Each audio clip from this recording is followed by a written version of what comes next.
You tuned into another episode of Cannabis and Coffee with LaTosque. And today, today has been an interesting day. Super excited, man. Super excited to talk about my experience this weekend, to talk about what I got coming up, and to let y'all know that shit is only going up. Only going up. I'm super excited, like I said, about the future of everything that I got my hands on because anything I put my hands on comes gold. And not gold in like a value that you put on it, but like gold is like the best value that could be possibly done. So I'm gonna give y'all an introductory video real quick. I'm gonna enjoy these herbs and I'm gonna enjoy my time and I am gonna enjoy sharing that experience with y'all. Might have a guest, might have two, might not have any.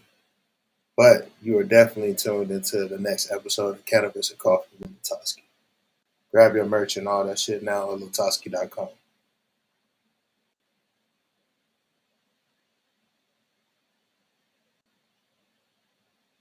And there we go. So, one second.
Hello.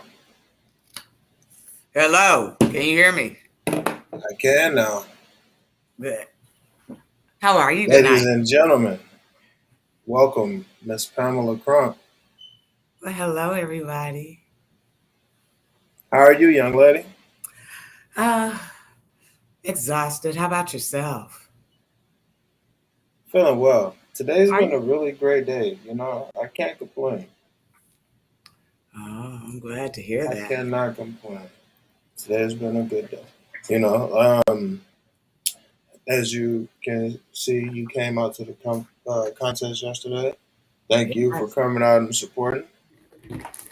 Um, yeah, I was able to make some nice connections at the Canna Chef Phoenix competition yesterday. Um, I did have the unfortunate event of like leaving my table and having some books snatched up from me. But I guess that's a good thing and a bad thing. It's like it showed me that I need to have more people on my team so I could go and prep without having to worry about my shit disappearing. And it also showed me that there was a great value in my products to where that somebody wanted to take my contribution to the planet without purchasing it. So I'm looking at that as as a double edged sword. But it was a really great experience being up there cooking with all those chefs and meeting those sponsors. Those title sponsors were really dope. Which I got an interview with some of them coming up. Nirvana Center and the Hempful Farms. Um, it was a really great experience. It was an Kind of amazing. like my experience when I'm eating your cookies. Oh, thank you. Thank you. Thank you. But it was an amazing experience yesterday. It was amazing how many people showed up. I felt all the best distilleries or what do you call them? Cannabis stores were Dispensaries, there. yeah, What are they called? dispensaries. Dispensaries. Yeah, I think the best dispensaries were there, and so many people were handing out gifts that I think that maybe some people might have mistaken it for a gift, but they should have asked because your roommate's friend was right there and she made sure that she told people how much they were, but it was kind No, of hard to this was before I started having some people show up. So really. yeah, as well. Like I ended up having a few books come up missing. So it was it Well, was it was it was a it was, but I mean, overall it was a really good experience. Like I said, like I said, it's something I don't have the courage to do. It was a courageous thing for you to do. I'm like, I could never do it. And I'm confident in my product and I've been doing mine I was about at to say, but consumer total. you up there, you do that basically every week at the farmers market. You sell Yeah, your product competing against other bakers, you know, at the but you know farmers what? I market. hate to say that, but I just really don't see them as competition. I'm not saying True. that your products are good or bad. I'm just saying I stay in my lane. So what I make is old fashioned, where a lot of the other bakers are putting these modern twists on them. Like I would never know how to cook with rosemary or lavender in a sweet product. You know what I mean? Uh-huh. I'm not. I'm gonna go back to coconut. I'm gonna go back to your old fashioned stuff, some sweet potatoes or something of that nature. So I'm an old fashioned cook. So when I Okay. see their products, it's like they ain't making what I'm making even though it's baked goods.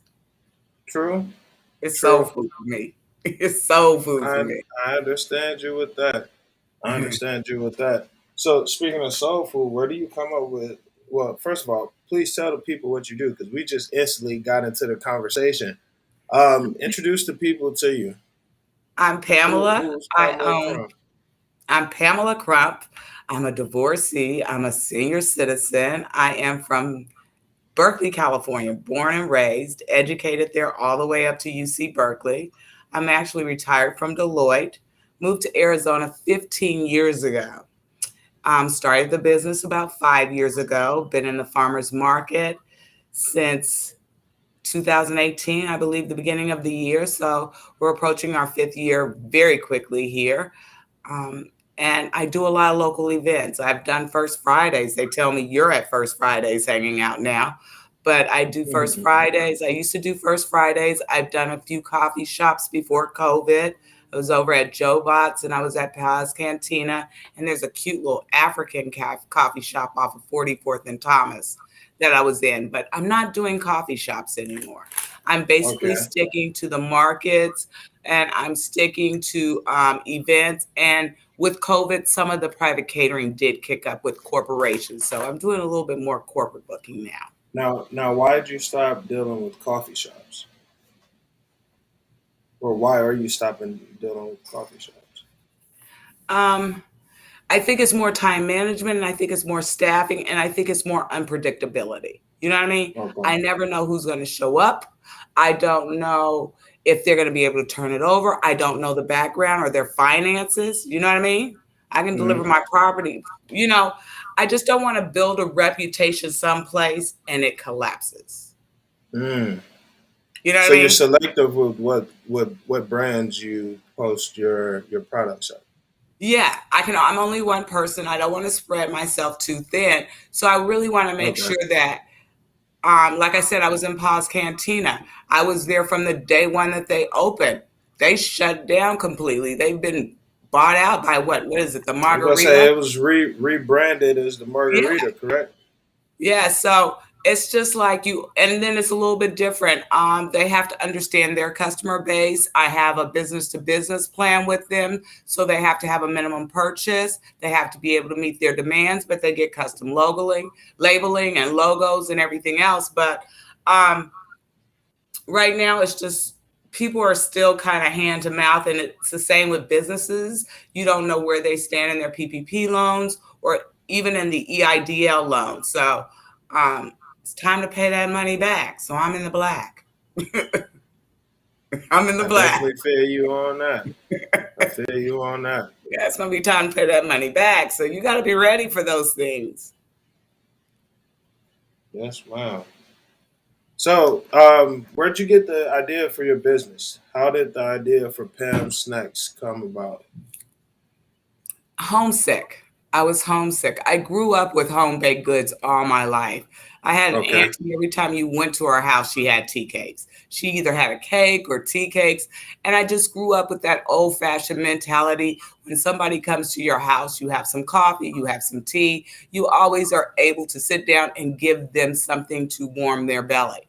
And when I got here, I just could not find that environment. When I started looking for baked goods, I couldn't find the quality that I wanted. I didn't like the side effects that it had on my body with the preservatives in them, if they were store bought, even at a bakery. So it started as me doing Sunday dinners. I would make Sunday dinners and crave a lemon meringue pie.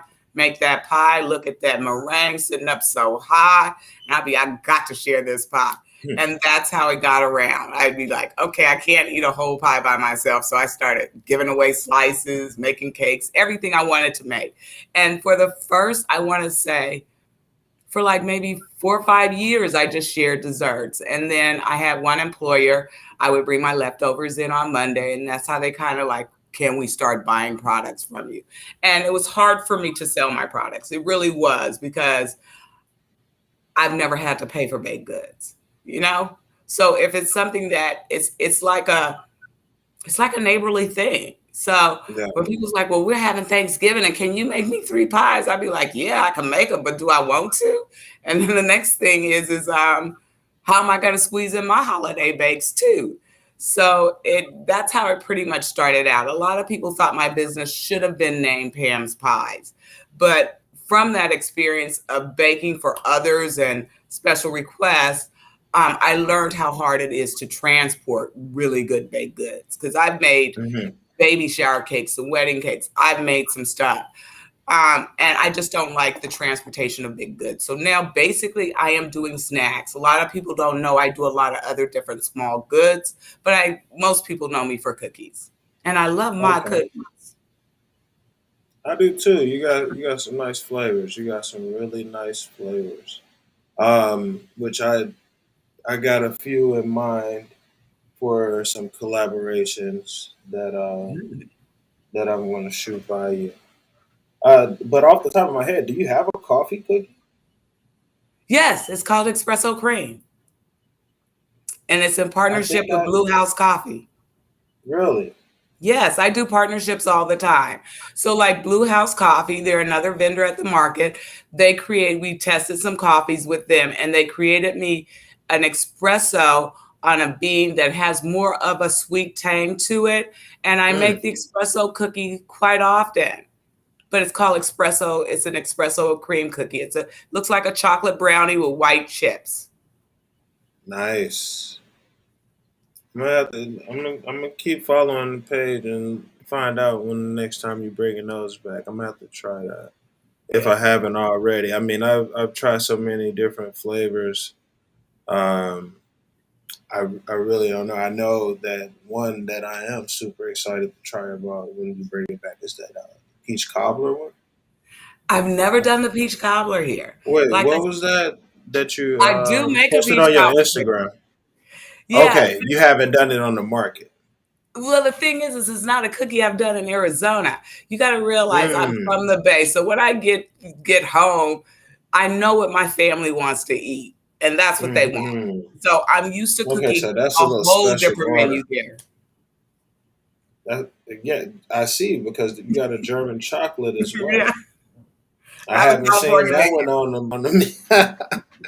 I got it. Yeah, yeah. baby. I've been paying attention.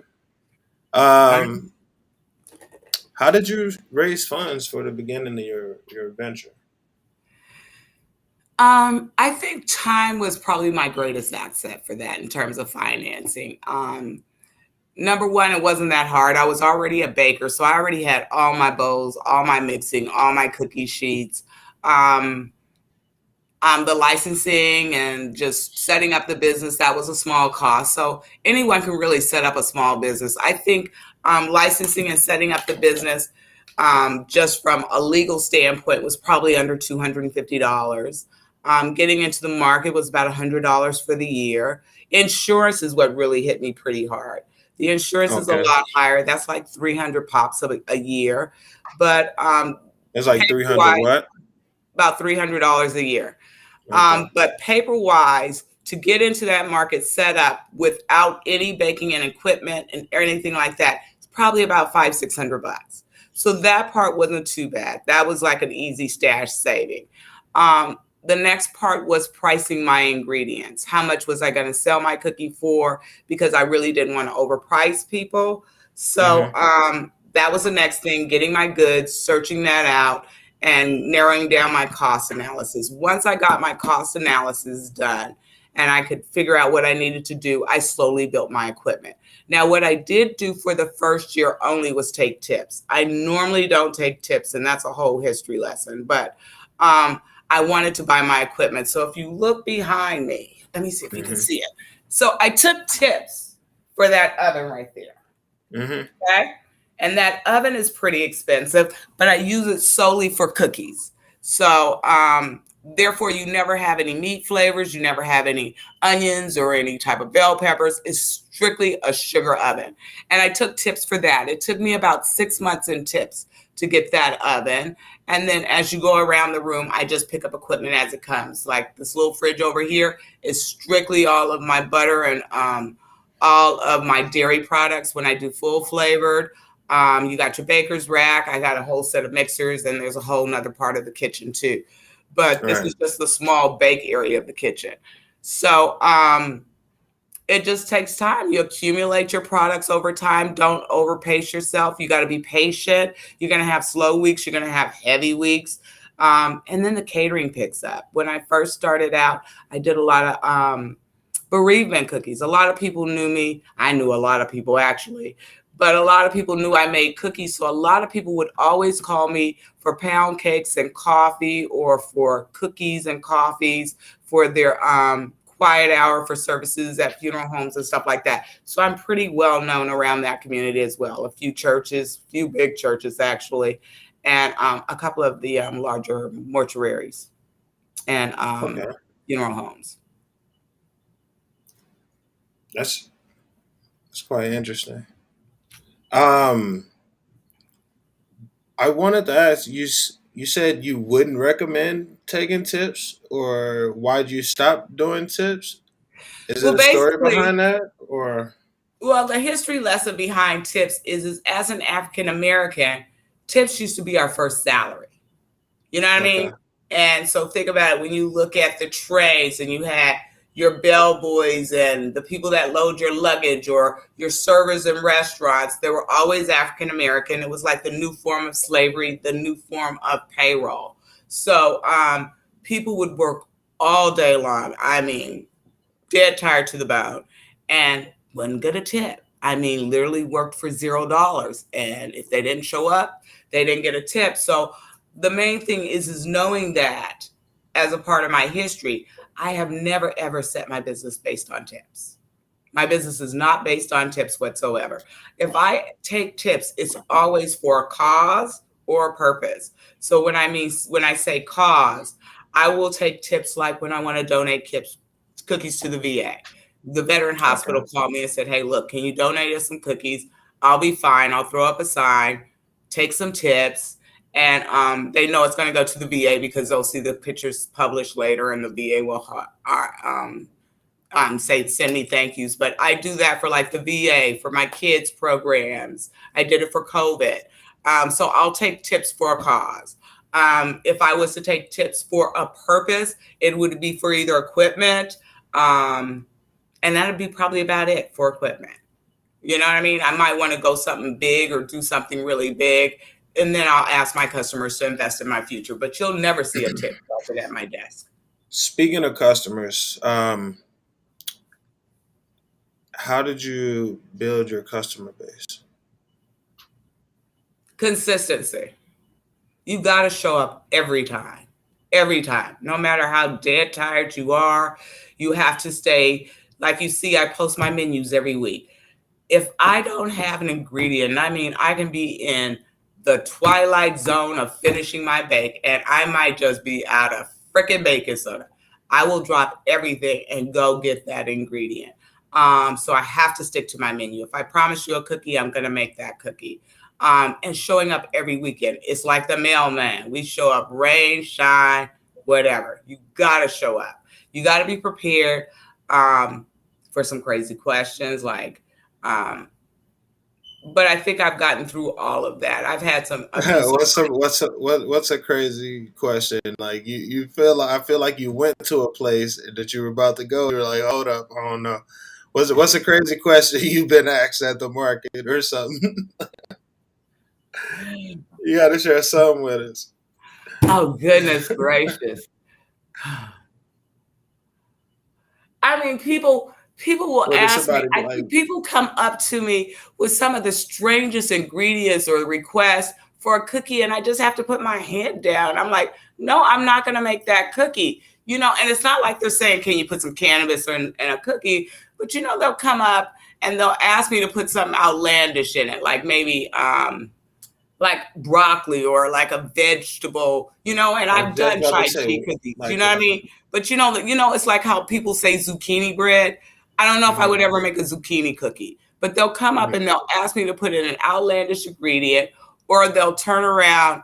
And a lot of people, you'll be shocked at how much people are not educated on baked goods. Certain things cannot be a cookie.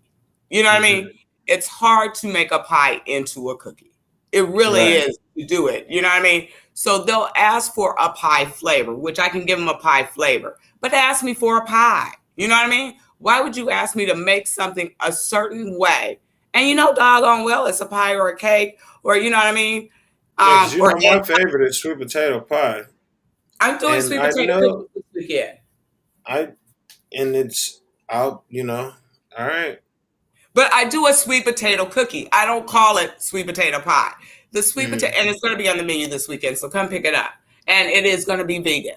But and I make my own. I get my own sweet potatoes. I season it. The cookie is made just like a snickerdoodle. So if you've ever no, it's made like a peanut butter cookie. It's a combination between a peanut butter cookie and a snickerdoodle when it comes down to consistency of the cookie. Okay, So but it is a little sweet. yes, cinnamon is sweet. Have you ever had the ginger molasses cookie? There's so many I things you don't probably think I never tasted. have. Yeah. Yeah, I was about to They say just come like in and take you one of each switch it cookie. up. You switch it up. I do Yeah, switch it up quite a bit. it's good. It's good. But I am doing that. So when you buy this cookie, do not expect it to be like a sweet potato pie. It's sweet potato flavoring and it is made with sweet potatoes, but it's going to still be a cookie. It's going to have the consistency of a cookie. It's going to look like a snickerdoodle. Okay. Okay. Now I see you got your Instagram and your website up. How else do you market your company, and what tactics have you found to be successful? You know what? I got a son that's 37. He does a lot on the side. He really does. And it's by accident. It gets a little overwhelming for him with his little crowd or whatever else. He generally works a couple of jobs. So his big job is at Chase Bank. So I do a lot of catering for Chase Bank and JP Morgan. They know me Okay. from the inside, and that's just like a family connection. I do focus groups every now and then. So I'll go to family members that work for major corporations and I'll ship cookies in there and I'll do the focus group on that. Like you see me in California recently. I've done a ton of marketing in California. I know the events I want to attend there. I have already set up the bakery location. I haven't built it out yet, but I've set up the location there. And then always my markets, child. Ooh, Lord, ain't nothing like being a vendor. Now, vending is a little crazy now, so I have to be a little, really picky about where I go because you Hmm. still got to pay the fees regardless if you sell your goods or not. So you got to make sure you got your crowd. Vending is tremendous. Um, how else do I market? A lot of business cards. They do pay off. I live in a nice complex too. So where I live, I'm right by the Phoenix Zoo. So where I live, we probably have over 1,000 people in a block. Google has been instrumental. So if you go to Mm, Google and you look me up, I'm on that drop map, and people just call me constantly. It's like, can I come pick up some cookies? Can I come pick up some cookies? And I get a lot of little calls for those too. So Google has been very, very good. that's smart. That's smart. Yeah. All right. I gotta ask, what kind of culture exists in your organization, and how did you establish You know what? I set up, and I hate to say this, and I think everybody kind of needs to know this. I set up my business not to serve my people, but to serve my product. Did that make sense? I it? need to Not to repeat that. serve your people, but to serve your product. Yes. Not to Mm, serve my people, but to serve my product. A lot of people go into business expecting family, friends, or classmates or whoever to buy their product. And I didn't set up my business that way in terms of word of mouth. I had faith in what I was making. I went out there and did it. Either you like it or you don't. You know what I mean? But I'm mm-hmm. open to constructive criticism. If it's too sweet, tell me. I'll make you a batch that's not so sweet. But yes, I set up my business to sell a product, not to serve people or to sell people or to win over people. Okay. People will be That's a friends with smart family and way make you about broke. going about it. Yeah, for sure. Mm. Yeah, they definitely will. You gotta. My son is um, good. We how fight all is the time. cannabis? We made it this long without really bringing up the one of the main topics of the show. How has cannabis affected your life? Oh God. I started cannabis at the age of 13. It's hard to believe it's almost 50 years. I'm 58 now. Um, in high school, Berkeley cannabis has always been legal. Humboldt County. I have a cousin that was a professional football player. When he retired, bought a ton of land up in Humboldt County, and literally has a cannabis farm. So we have cannabis in the family. I can't remember a day that I didn't smoke cannabis, except for probably pregnancies. Have to think on that one, but but yeah, it used to be you drive to the corner park, pick up a dime sack, and keep rolling. And if you look in the Bay Area, cannabis has been legal. I think you can. I mean, you can carry almost a pound and Obviously, not a get dime arrested. sack there is like completely different than the dime sack here. Yeah. Like, what you probably get like 2-3 grams in Cali for a dime sack. Oh, child. Some people I just don't even touch their stuff. It's so potent. It'd be like, oh my God, stop. And the gummies and the foods and the edibles is so different. You know what I mean? I mean, we've been doing edibles for 20 years. I Mhm. mean, easily. I was making, you know, brownies, cannabis brownies in the 80s. That's So dating you. what kind of edibles like do you make on your own? Like I don't, I know you you know, don't have any on market, but what do you cook on your own when you cook with cannabis?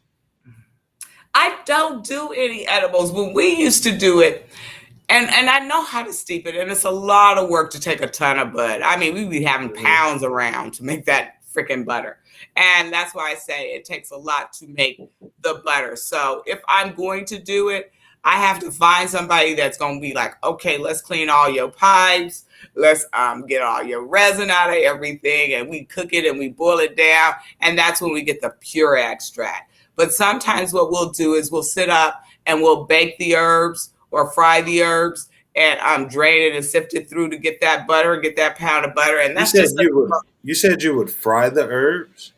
yeah, you stovetop fry. So you just could put your Okay. herbs on there to release the aromas, and then you add your butter to it, right? And you can slow cook it onto stovetop, and then but now everybody's doing it crock pot style. But back then, we was like in them. We didn't really have dishwashers back then. But you know what I mean? We didn't do crock pots for that stuff. Mama would have killed us. So Hmm. we would just do it on top of the stove and open the windows, fan Okay. out the house, and do it. Put a pot on it, let that butter melt all the way through it, and then we'd sift it through and get it through that and pack it. And we always had a shelf life on it. We never used our butter the same day. So one day we would make our butter, or whatever else. And then like a day or two, we, take a dab of it, see if it's strong enough. And we just keep adding cannabis until we like, okay, we got it right. You know what I mean? Yes, ma'am. Yes, ma'am. That sounds like it was an interesting time to be alive. I'm pretty sure you get a lot more weed for your buck back then, versus the prices with everything like hitting the market and stuff now. Well, back then we also grew weed in our homes. I had Oh so yeah, many, true. You you know what I'm said. saying? You So, said and it was my environment. So, it'd be like harvest day. Everybody be having, like you said, because I think it takes maybe a couple of ounces to make a good pound or two of butter. Just saying. and were you using like when you were making your butter? Were you using trim at all, or were you using No, mostly we never did nubs it. and? No, we turn around, we would take all the buds, grind it down, separate it from the trim, and cook it. So that way, if any leafy product was in there, it was still edible. Mm, But no, we completely, back then we had time to do that. yeah, We just trim it's it a all down. process, right? Yeah, we trim it all down. We take the buds. You know what I mean? And we would still use straight buds. We wouldn't necessarily do all the shake. We wanted a good product, so we would use buds. Okay, okay. And I just want to know what kind of attributes does someone need to have in order to be really successful in a position like yours?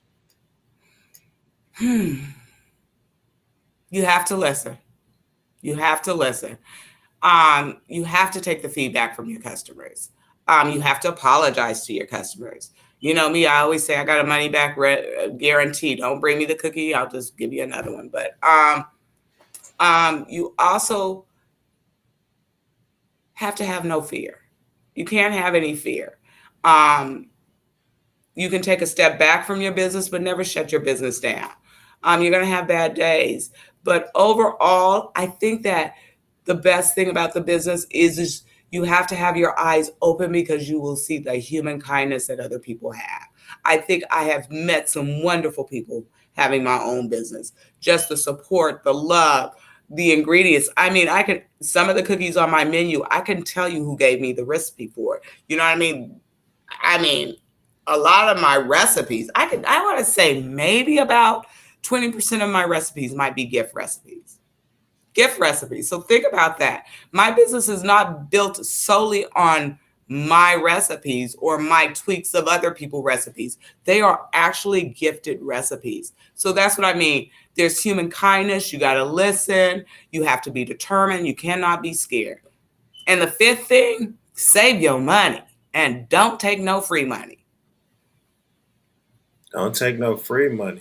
Like Elaborate the on that government because a taxes lot and of everything people, like that. I'm talking about Uncle Sam, so to speak. You know what I mean? I yeah, mean, don't go out there and build your business on loans with interest rates. A lot of people are talking about business credit, right? It's one thing to mhm, have business credit, but cash is always going to be king. So that's what I'm saying about taking free money. All money is not good money. Don't just really have a good business plan and get that financial structure down because you do not want your social security, your TIN, your EIN numbers ever tracked. You want to always make sure you keep a cushion in your business financial statements as opposed to what Uncle Sam expects you to have and just come in and audit you. You just never want to be in a position to be audited. That's all I can say on that. true But that. I'm from an True auditing that. background, so I know what an audit looks like. Okay. Well, I already asked you, what do you think about your competitors? You say you don't really view people as competition. So, what? You know what? Okay, let me put it to you this way. The first time I did First Fridays years ago, it was the same weekend that the Girl Scouts were selling their cookies. And I had hundreds and hundreds of cookies. And I was so upset and I was so scared and I was paranoid. And I literally cried before I even set up my booth. I'm like, I am not going to be able to sell no cookies against no Girl Scouts. And they were literally next door to me. And like I said, it goes back to human kindness and not being scared. I sold over 100 cookies an hour that night. Over 100 cookies an hour nonstop. I sold out. The Girl Scouts sold out. So you have to have faith in your product, and you have to believe in your product, and you have to continually, taste your product and make it a better product and get the right ingredients. So I want to say that there's better bakers than me. Definitely. There's definitely better bakers than me. Okay. But I But stay in what my sets lane. you apart? You stay in your lane. I stay in my lane. Okay. Okay. I like it. I like it. Um, let's switch it up. You got any questions for me that you can think of on top of your head? Yeah, let's get to know you a little bit better. Number one, I didn't know you get around so much. You probably dedicate a good 20 hours a week just visiting and being one of the world's best customers of small businesses. How long have you been doing this? And how much time do you put into it? Um, I mean, I network. Um, Definitely. I I I've known the power of networking for a while, and I know that if you get around and you support those in that neighborhood, you can keep it a strong neighborhood around yourself. And that's one of my big things. I grew up in a small town of East St. Louis, Oh. Illinois. Mhm. So a lot of people from there, they either had their own businesses or, like you knew the business owner. So you go and support those stores and those business owners. And so I recently started going to the farmers market last year, like almost every weekend, especially the weekends that I could make it out. Mhm. Um, that was a result of me switching up my diet, my lifestyle. I at towards the end of 2019, I had completely got rid of red meat. Well, no, towards the beginning of 2019, I had got completely red meats, and Mhm. going into 2020, I said, "Hey, I want to try something even more different," and I was like, "Let's switch to a mostly plant based lifestyle." And I Mhm. started doing research into like different mushrooms and Mhm. different soy products and Mhm. meat alternatives and everything. And I decided that I would go plant based because, like, even though like you got a lot of vegan products, a lot of that stuff is processed and filled with soy and Mhm. all this other thing. So I was like, if I could go and just get the ingredients myself, I could make a more natural meal at home, and I could still take all those flavors that I grew up with, like using meats and everything, Mhm. and I could substitute it with mushrooms and all of this other stuff, and even peppers, and do all of these different recipes and not lose a step. Now, So, question for you. mhm. How long have you known how to cook? Because that took skill for you to go from a meat lover to plant based and doing your own cooking. How long have you been cooking? Well, I mean, um, as a kid, I got in trouble. I was like probably 3 or 4 for like sneaking in a house and like turning a plate on the stove, turning the eye on and trying to cook pancakes with seasonings, you know. Hmm. So I almost started a house fire doing that as a child. So my Yeah. love for cooking started when I was really that young. Just watching and especially on like Thanksgiving, in between watching Hmm. football and seeing my grandma and all of them and my mom them in the kitchen, them whipping up and just taking Wow. notes, because like I didn't always want to be dependent on them or Hmm. my future wife or somebody to be able to cook the meals that I wanted. If I got something that I want to do, I want to be able to do it myself. So I learned how to go do that, and I could do it. You Okay. know, So, next go question. ahead. I get to ask you the questions now. This is All my right, interview. all Okay. right. Go Next ahead. question. Not sure if you were a latchkey kid, but what was a favorite after school snack that you would make on the stove when you were probably like 10, 11, 12, 13? Honestly, You should know I this. was no. I mean, that's what I'm just going to tell you. Like, it wasn't anything elaborate. I'm a Mm. huge lover of peanut butter, as you could tell. I get peanut butter cookies from No, you it has to be anytime. made on the stove. I didn't make anything on the stove after You school. It didn't, was straight not to in it high was school, not in junior high whatsoever. still peanut butter. It was something. It was something with peanut butter. Either it was peanut butter cereal or a peanut butter sandwich. It was something dealing with peanut butter. I love peanut butter. Oh wow. Yeah. No, me, grilled cheese. I think I did some wonderful things with bread. I mean, whether it was cinnamon toast, butter toast with jelly, a fried bologna sandwich, hmm grilled cheese. I mean, me and a skillet have been friends for years.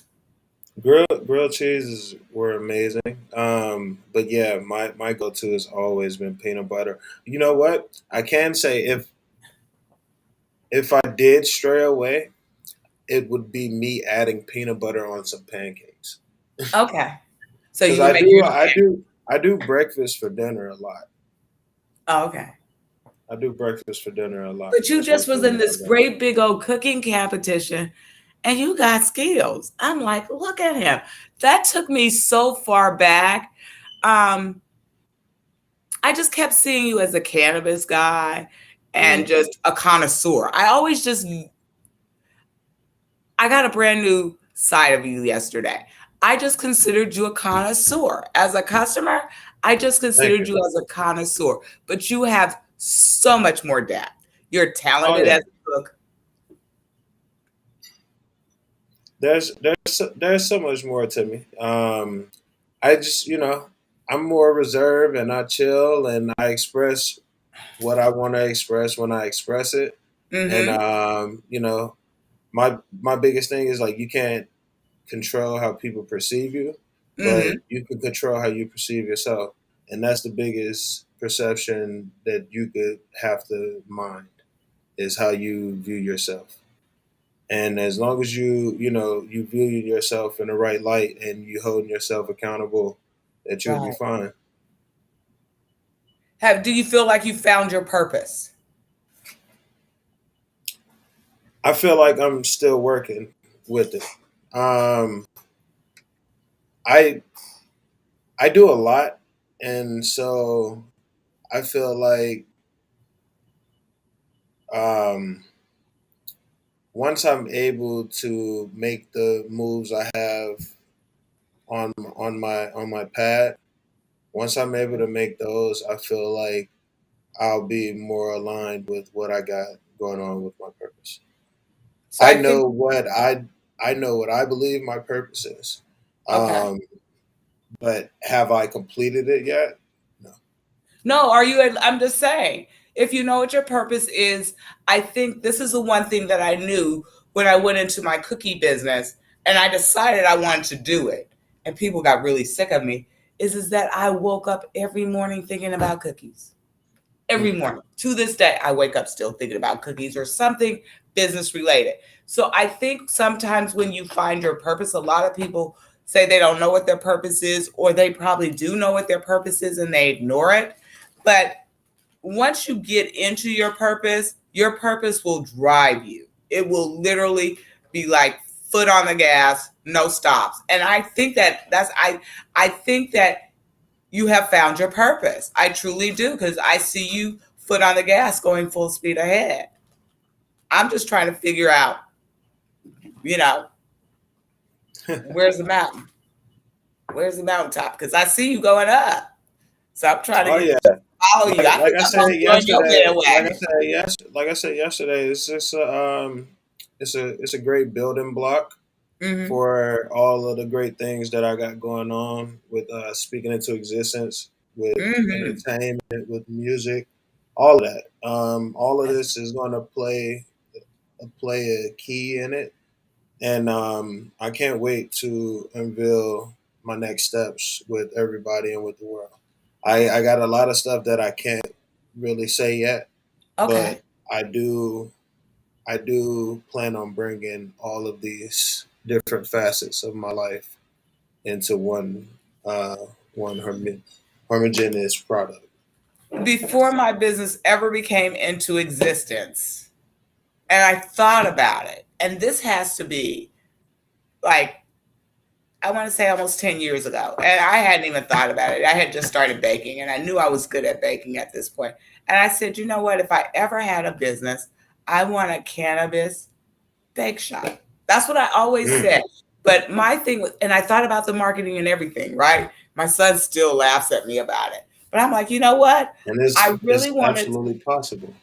I wanted it for children, though. I wanted it to be a place for oncology or stressed out kids where their parents brought them to this nice little house, you know what I mean? Where Mm. moms could sit together and have a nice cup of tea, pick up some bread, pick up some butter, give their kids a nice little snack, have some nice little baked goods, maybe have a little side room where the kids can play video games. But I wanted it to be like a McDonald's fun land for parents of children with debilitating diseases. That's still my dream. And seeing what you did yesterday took me one step further, and it reminded me of my true purpose of establishing my business, and it brought my dreams alive again of where I wanted to kind of go next. So thank Wow. you. And shout out to the people at Cannabis Phoenix and Cannabis Portland, Nathan, Nathan, and all of the judges that put that thing together. Amen. Um, they that was their event, and I had the honor of being one of the 8 chefs that Mm-hmm. participated. And all of those chefs were there to help push the envelope in the cannabis industry Mm-hmm. and to help help each other out, and come out in support of each other. It was a competition, but yeah, we still were there supporting each other and building a community, and helping spread the knowledge of medicating. Um, Exactly. and as you remember, my dish was the lion's mane mushroom, Right. and that's one thing that I got from the market because the Southwest Right. mushrooms, right, a few booths down from yours. Right. So shout out to Michael and Southwest Mushrooms for coming through, and me being able to go ahead and grab those from him to help make that dish. It was amazing time. It was. And like you say, I am grateful for the event. It opened my eyes. Like I said, you went from a connoisseur to a chef yesterday to a curator for me. I see so many avenues I want to question you on now and learn from you. Now you're going to be my teacher. And just keep that in the back of your head.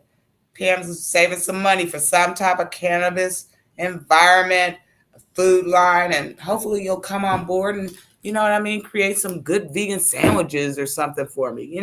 If I open up a bakery, you down? Definitely, Yeah, we got to definitely. do something. You know what I mean? Yes, Something got ma'am. to pop up. We got to collab. We And got to so collab it definitely, even if we turn around, you find another event, let me know. We can collab and create a product for on a that event. We'll recipe for figure it that. out.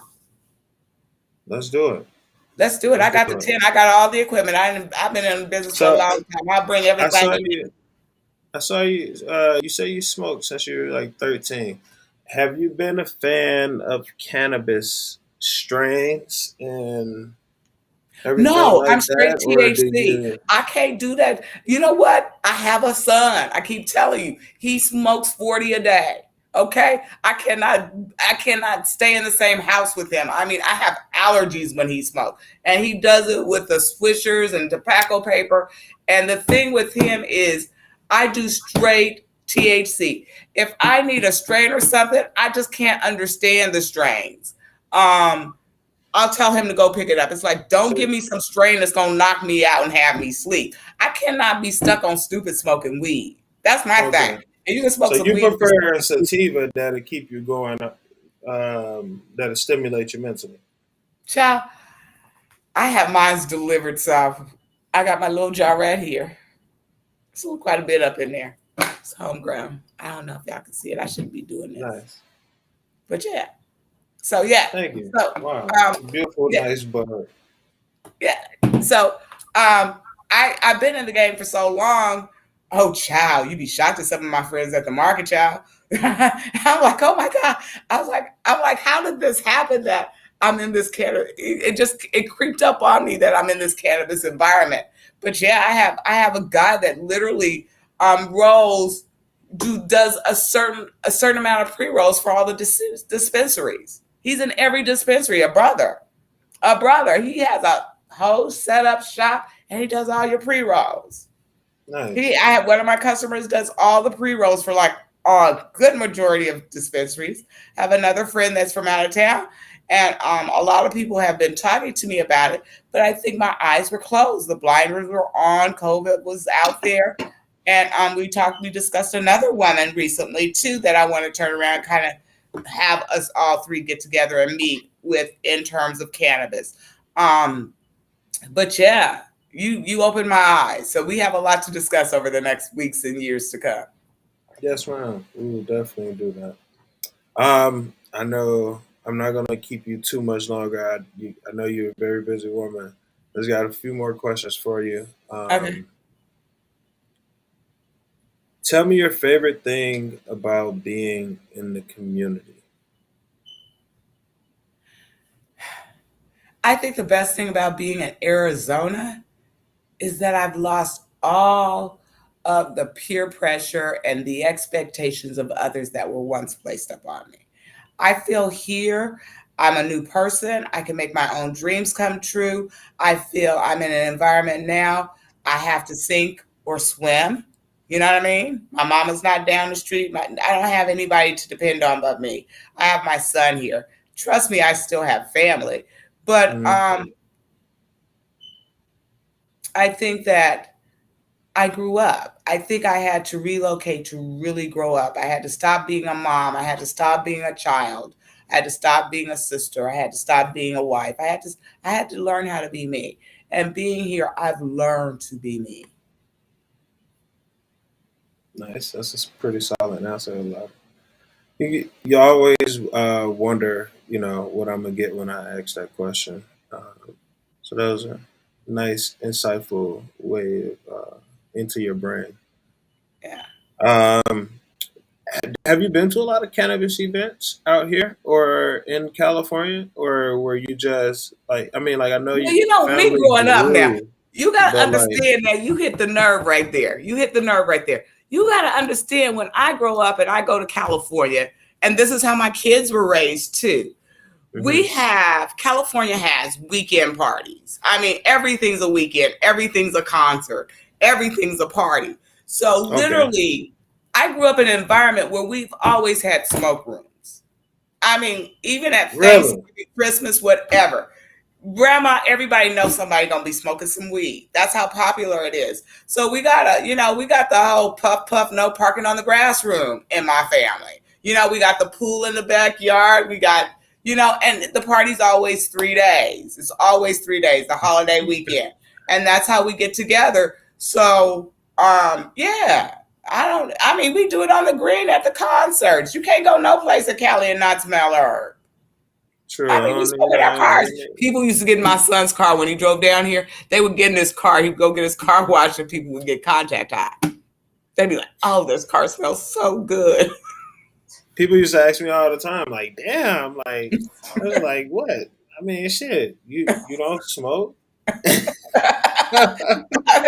get You that don't apology. smoke? Shit.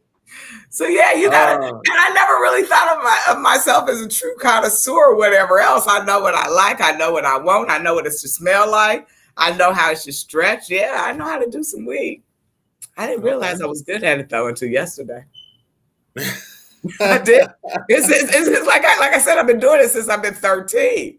So, like you Mhm. say, in terms of other events, and I was telling your friend that sat next to me at the event, there's this new thing. Like I said, I don't even play with these people in California when it comes to weed. It's stupid crazy. But there's this new thing that they got, and I know there's one in Sacramento where Mhm. you give like $25 or $40, whatever the door fee is, but it's like a club. And once you go in there, you stay as long as you want and you smoke as much as you want. But it's $40 a head. You get like a day pass. You can go in and out. I think they got food Yeah. there. But yeah, you just literally go there until you're bonkers and they close and they put you out. And that's basically what a weed cafe is. They really have weed cafes in California. Yeah, And we really need those out here. We yeah. need those out here in Arizona. And There's a after that huge event, I was like, market I for want one. I want a weed cafe. what's I don't know. I probably need to actually look into that and see what's stopping a company from opening up a weed cafe out here. I mean, obviously you My can't thing is, it's going have to come dual down to ID. consumption. You can't have alcohol and everything. I don't know. Um, I told my son to go get a liquor license. I'm on his case about that. So I'm working on him to get a liquor license because I think that partying is going to change a lot here. I think that people are going to start having bigger private partiers in their homes, and they're going to hire their own bartenders. So hmm. I see that as a trend going in the future. So I'm like, son, you really need to go get a liquor license. Any brothers out there, go get your liquor license if you can qualify. Um, and like I said, the weed cafe, I was centering mine towards children. My son keeps saying, you cannot sell weed to kids. I'm like, Philip, it's going to be a lollipop. It's going to be a cookie. He's like, Bobby, You you cannot can't. sell weed to kids. Yeah, I'm like, you watch can't. me. It's actually against the law. Well, I'm not selling it to him. But It's going to be obviously, cannabis. like It's going to be a bakery. Their mama can it would hold the have to be ID for 'em. given to them. It would have to be given to them by their parent. That's why I Um, said it's mama and daddy can come get some tea and coffee and buy their kids some herbs, and the kids can hang out at my little cafe. I'm gonna figure it out. There's, you know what? This is the next thing you need to understand about business. Never accept the Find a answer way or no. make a way. Yeah, exactly. Never accept the answer now.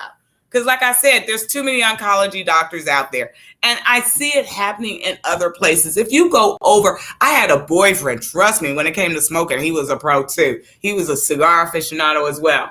Um, but he used to literally go to, where did he go? Germany? Not Germany. Where is it called over there? Amsterdam. Hmm. He would go to Amsterdam every year.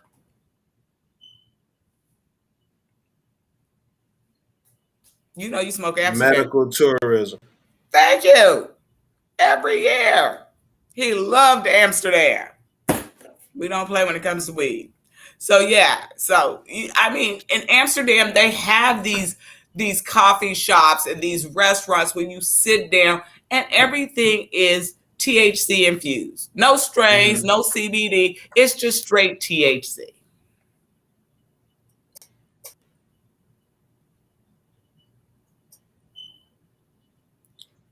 But do you prefer just not knowing, or When I'm ingesting, yeah? I think in Germany, over in Amsterdam, I think it's perfectly fine because they're established. I think here, because I am a food merchant, I understand the background in terms of labeling, ingredients, Hmm. production, dairy, just the whole safety hazard around it. But I don't feel like it's that hard of a thing to do because, like I said, they've already, follow Snoop Dogg and a few other people. I think even not Magic Johnson's, but Shaquille O'Neal's wife, she's in the cannabis business too. There's She some major is. players in California, you know, they are having those cannabis mills, they're having the private chefs, they're having them in their homes. It's just a matter of licensing the facility, and they already have licensed some facilities. I've seen videos on them. So it's not that hard to really do it, I think. And I think the thing is, I just find that everything's easier to do in Arizona than it would be like in California and New York. I think it's just a slow process, you know? When I got here, I was so used to rapid transit, like BART and buses and everything going super, super fast, that I think that if you're just patient with Arizona, they will catch up. You just have to get really politically active here. I find that the politics here are pretty smooth sailing. They're pretty easy. You can approach your politicians here. You can do the agendas and the city council members, and I think it's just a matter of how hard you press. So you be hitting up the city meetings, or are you attending those? No, but you know what I do? I do different events. You got to realize I am very connected with the Small Business Development Center as well here. I do the Maricopa one right up the street from me. And Okay. so my mentor over there sends me to a lot of different events. So like when you have she wants me to go to some event. God, you made me think about calendar. But I just did a big event with the city of Phoenix and the city of Scottsdale last week. So sad. So sad. Um, I mean, these two city politicians came out to help all kinds of small businesses. It was on Mm-hmm. Eventbrite. And the reason I went was because one of the people on the panels went to school with me in Berkeley, and I haven't had a chance to meet him since we were in Arizona. And actually, I think he's the president of the Black Chamber of Commerce. Okay. So, but you had the Black Chamber of Commerce there. You had the city of Scottsdale there. You had Greater Phoenix Economic Coalition. You had everyone there. I mean, they flew out millionaires from Atlanta to come speak to you. It was at the Art Museum in Scottsdale. They had all these speakers here, all these side rooms to help educate you, to get your money, to figure out how to build these cities up, to keep these small businesses going, and to keep generating dollars. And it was so sad. It was an empty room. Nobody hardly showed up. I mean, I got one-on-one attention, but it was pretty sad that a lot of people didn't go out and use that great resource that day. Hurt my heart. Jeez, jeez, jeez, jeez. But trust me, now I know the right people. You say what now? Now I know the right people. That's good. That's you know what I mean? good. You have to go to these You got to events. capitalize on those That's opportunities. your networking. I network differently. I network, you network. I think I don't know.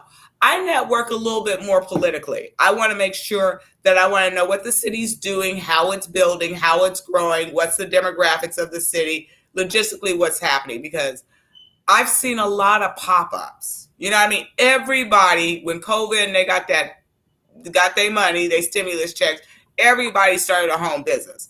And I've survived them all, because it's consistency. It comes down to consistency. But I had some few businesses that popped up that scared me. All right. If you had 24 hours to spend with anybody, dead or alive, who would it be and why? I would want to spend another 24 hours with my grandmother, my mother's mother. I would choose her because she keeps me humble. She keeps me prayed. She gives me strength. She reminds me of who I am, and she reminds me of the weakness of the people in my lives. I want my grandmammy back. Okay. That would be, If you had a magic stick, what 3 things would you change in the world?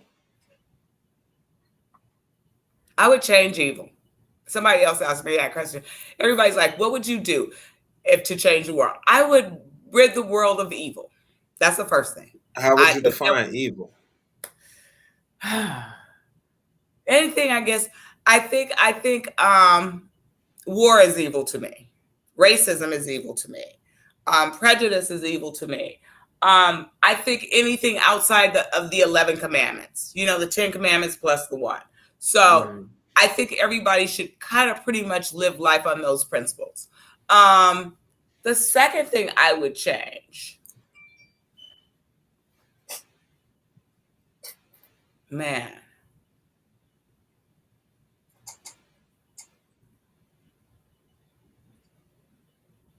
I think I would want a world based on equality. You know what I mean? Financial equality. You know what I mean? I feel like we should not have classes. I feel like we should not have. You believe in like a the super universal rich and the super income? poor.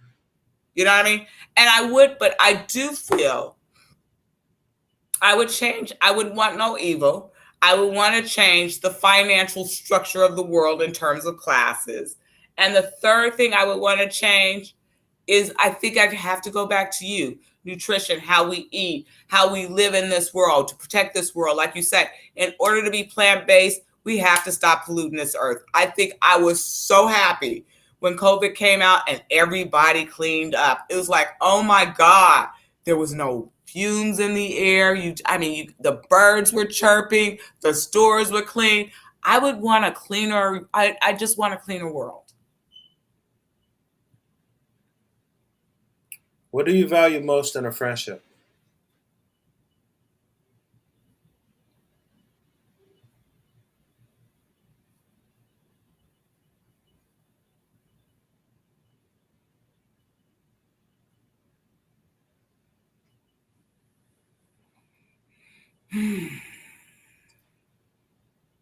Intelligence. I tell you all day long, I cannot change stupid. I cannot be friends with stupid. You cannot be done messing with me. Intelligence. I cannot do stupid. I love it. I love it. What was the first concert you attended? Michael Jackson and James Brown, 5 years old. What? Jackson 5.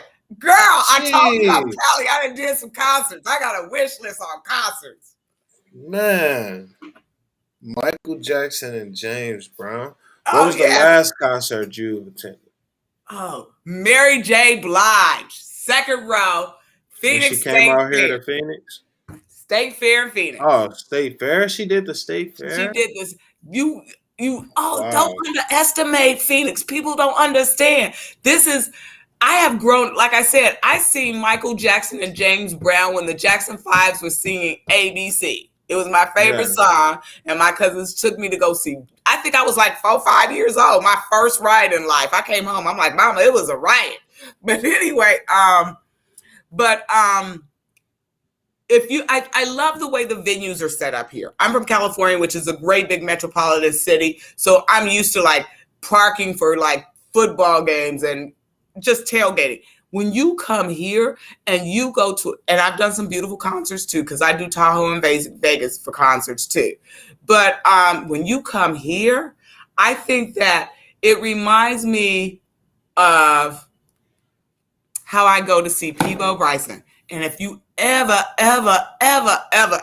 get a chance to go see Peebo, you will cry. Peebo does the best concert in the world. He does a live symphony. He does a live choir. He always have top guests. I mean, the best guests. I mean, you're getting like 4 headliners with Peebo, and he's always on time. But concerts here remind me of the type of concerts that Peebo Bryson set up. You've got a beautiful venue. They're on time. You don't have to worry about parking. You're generally downtown. It's cost effective. The talent is amazing. It's just a good in and out experience. I hate going to a concert. I've seen some good shows out here. Yeah, I think the experience of going to the shows here are amazing. Just the experience of going. You think about it, if you ever gone to a concert like in Chicago, it's like a nightmare just to get in and out the parking lot. You got so much anxiety getting ready to get there, get home, child. You don't really enjoy it. Here, I really enjoy concerts. Do you get a lot of anxiety dealing with a lot of people? Because I actually have agoraphobia. Really? Yes. I will not leave the house.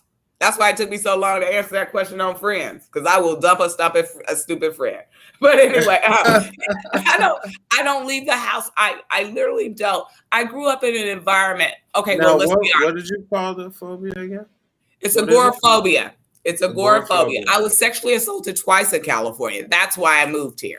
So I don't like to leave the house. I don't like big crowds.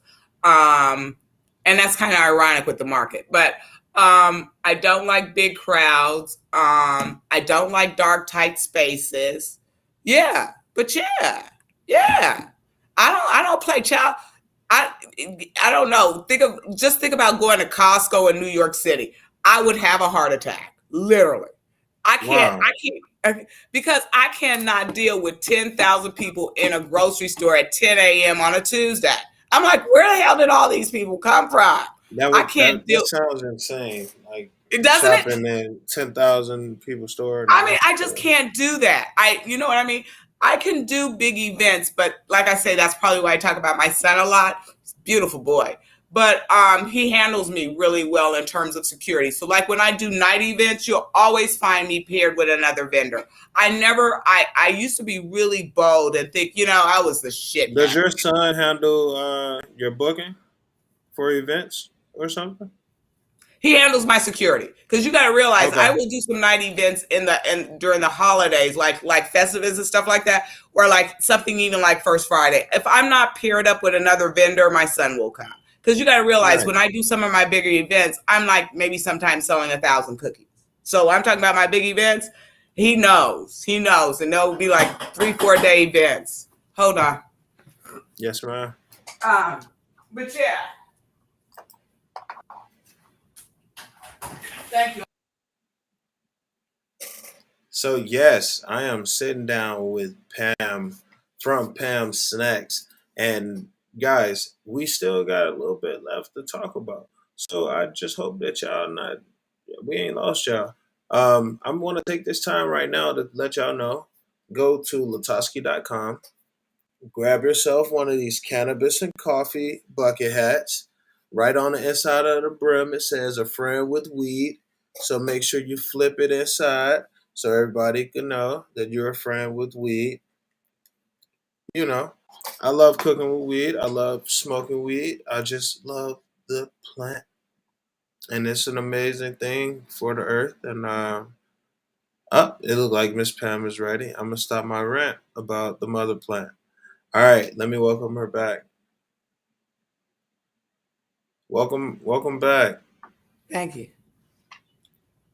Um, so I just got, let's see, we got probably 3 or 4 more questions. And they should not be that crazy. What motivates you to work? Money. All right. I have to be honest because I put a lot of work into these cookies. I do. It's money. And once I get there, it's fun to do. But yeah, I Mhm. be counting. Like I said, you got to do your cost analysis. You can do it for the joy of it, but the profit Yeah, is but so if it much don't better. make money, it don't make sense, Yeah, right? yeah, money. What do you consider your greatest achievement? Doing my business. I do because it's the one thing that's mine that is not shared with anyone. And I think you know what I mean? You share your education. If you graduate from college, your parents can put you through it. When you get married, you got to share that with somebody else. When you have a kid, you got to share it with somebody else. My business. It's the one thing that's solely mine. I won't let anybody touch it with a 10-foot pole. I absolutely love that answer.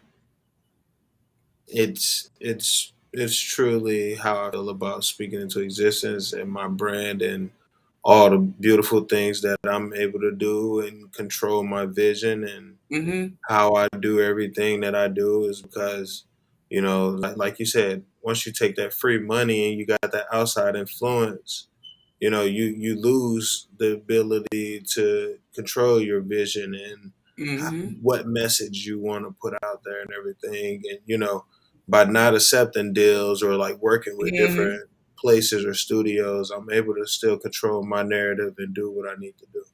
And Yeah. I always remain, like uh, the staple holder and controller of my vision. That's I really felt that answer. Um, what's your ideal of happiness?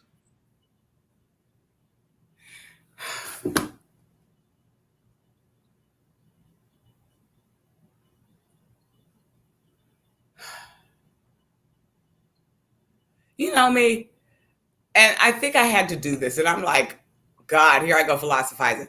I have to have peace in my house. I think that's the only thing that makes me happy is peace in my house. Don't I come in my? I mean, I don't let I'm superstitious. My grandmother told me years ago, and this is who I would bring back to life. She told me, Pam, be careful who you let in your house, especially in the new year. So trust me, every year when the year flips, I don't let nobody in my house because I want to know. Because Hmm. she's like, Pam, whoever you let in your house in the beginning of the year, they gonna be in your house all year. You know what I mean?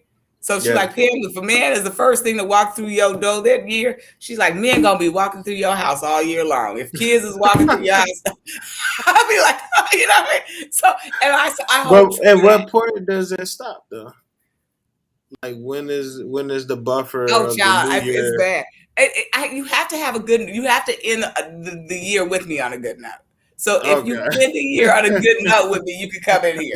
But child, I sure will meet my son at the car if we fight. You ain't setting foot in my house Wow. with all that bad energy, that bad karma. I want peace in my house. You I said don't you let meet your anybody in son at my the car. house. Peace in my house. I'd be like, That's happening. Mama, open up. And they do. Nah, nah, nah. I tested it. I tested it a couple of times. I let some kids in my house because I'm like, oh, these kids is gonna be fine. And they were like little teenagers or whatever, right? Uh-huh. Them kids ran in and out my house all year long. So I'd be like, shoot, be careful who you let in your house. I'm telling you. You want peace in your house because people leave the cooties in your house. And I also am a firm believer. If you got bad luck, stay away from me because bad luck is like a flu. It's contagious. You get another person sick. I am not trying to catch your bad luck. I mean, what I'm hearing is a lot of these things got one thing in common, and that is your belief. I believe in what? No, I'm saying it's your belief. It's my personal belief. You can try it. It works for me. Yeah, I'm just saying it's worth it. It's worth it to try, but it pays off. But think about it. If you have peace in your house, you go to bed and you rest well. You wake up refreshed in the morning. I mean, I will get off the phone if you want to argue and complain. I don't. You know what I mean? Yeah. I need peace in my house. Call me happy. My cookies are happy cookies. I need love, peace, and joy in my house. I feel you on that. What's your most treasured possession? My children. My parents and my children. I'm grateful to still have my parents, but my children I'm proud of. Both of them. I have a daughter. I'm very how many proud of the children young do you adults have? I've raised. I was just about to ask, how many children do you have? I have a daughter that's 33 and she has 3 kids. Those are my grandbabies. She opted not to go to college. She went straight into the Kaiser system. She works for Kaiser Hospital. Really great job. Okay. She's been there she's like at a point, I think my daughter can retire at the age of 35. My son is 37. He's 37. He's still having fun. I just look at him. Boys tell you everything. But you know what I mean? He's living his best life. He's not married. And I'm like, dude, there's just certain things. He does things at his own pace. I used to rush him through life, but now I just accept him and I find that we get along a lot better if I just sit in the back seat and let him drive. But I used to drive that car for him, child. We didn't get along when I drove, but when he drives, we get along a lot better. So, yes, my son's here with me. So it's just me. And that's why I moved here. California was getting dangerous. The jobs were disappearing. And he's been out here and he's happy here now. I'm really proud of that too. He's been here now for about 7 years. He's finally made it his home. He's comfortable. And he keeps a job. My son works 2 jobs. I'm like, dude, don't be bugging me. You need another job if you're bored. Do not call me. If you're bored, don't call me with this drama. Go get a job. I'm going to end on this one. I wanted to know, what's a goal you hope to achieve within the next 5 years?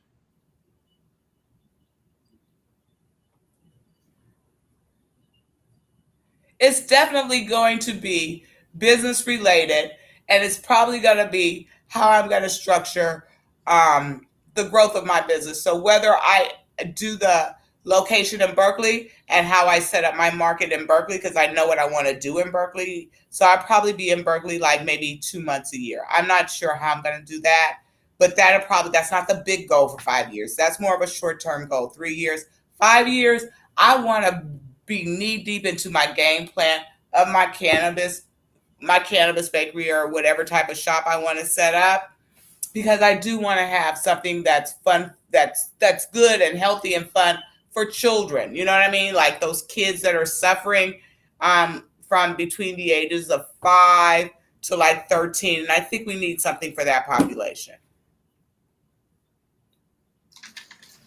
Definitely.